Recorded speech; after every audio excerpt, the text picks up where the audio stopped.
In the Lair, my survival story from the Cannibal House. This terrifying story happened to me and my friend Mike. After finishing finals, Mike and I decided to drive to Atlanta for a major track and field championship. We packed our bags and hit the road in my old car. The weather was sweltering and my car didn't have air conditioning, so we relied on the open windows to stay cool. By evening, the sun was setting, and it finally started to cool down. On a nearly deserted bypass road, we rarely saw another car. After driving a couple of miles, we were surprised to see a police checkpoint. It was unusual to come across one on such a quiet road. Pulling over, we were approached by a state trooper in his 40s. Something about him felt off. He kept glancing around nervously and asking strange questions. After checking my driver's license, he wished us a safe trip.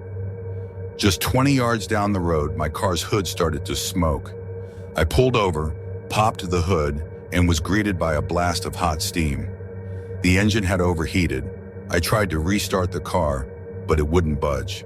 Within minutes, the same trooper pulled up behind us. He offered to tow our car to his house, saying his friend, a mechanic, could fix it in the morning. Desperate and out of options, we agreed. After a 20-minute drive, we arrived at an old, dilapidated two-story house with dim, flickering lights. The trooper told us to head inside where his wife would greet us, while he went to the barn nearby. The house was in awful condition. Mold covered the walls, and the floors looked ready to collapse. From a nearby room, we heard a noise. When we peeked in, we saw his wife chopping meat on a large wooden block. She greeted us with a wide smile and told us to wait in the living room down the hall. The living room was unnerving. The walls were decorated with the heads of dead animals. The table in front of us was strewn with tiny bones, and a tub filled with severed cow heads sat in the corner. The trooper's wife appeared again and asked if one of us could help her. Mike volunteered. She smiled and led him away. A minute later, I heard strange noises from the other room but was too scared to check. Suddenly, a towering figure, at least 6.5 feet tall, burst into the room. He was wearing a bloody mask, his clothes soaked in red. He raised an axe and charged at me. I bolted for the front door, but it was locked.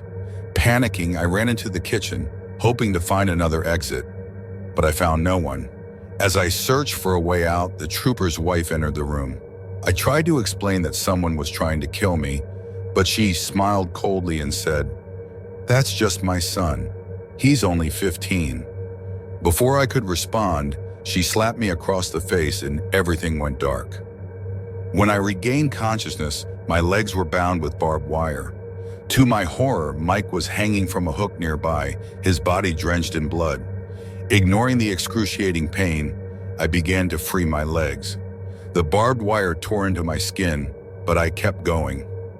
As I worked, the trooper appeared. I screamed, "Why are you doing this?" He sneered and replied, "Guys like you used to bully my son.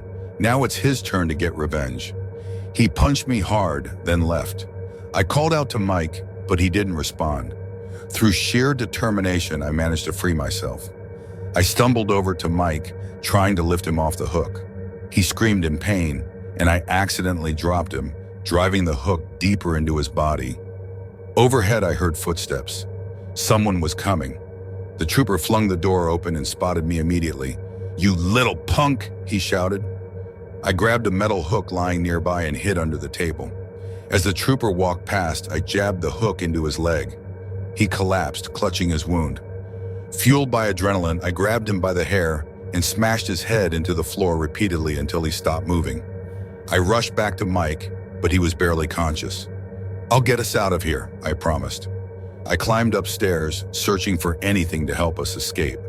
The room I entered was filled with the bodies of at least 20 people, all horribly mutilated. The stench was unbearable. In the corner, the trooper's massive son was chopping meat with his axe. I tried to sneak past him, but a floorboard creaked under my weight. The boy paused, but then returned to his task. Suddenly, the trooper's voice boomed from the basement. "Kill him, son!" The boy charged at me, and I barely escaped into another room. I barricaded the door and realized I was not alone. Three men sat at a table, eating what looked like human flesh. They turned to me and laughed.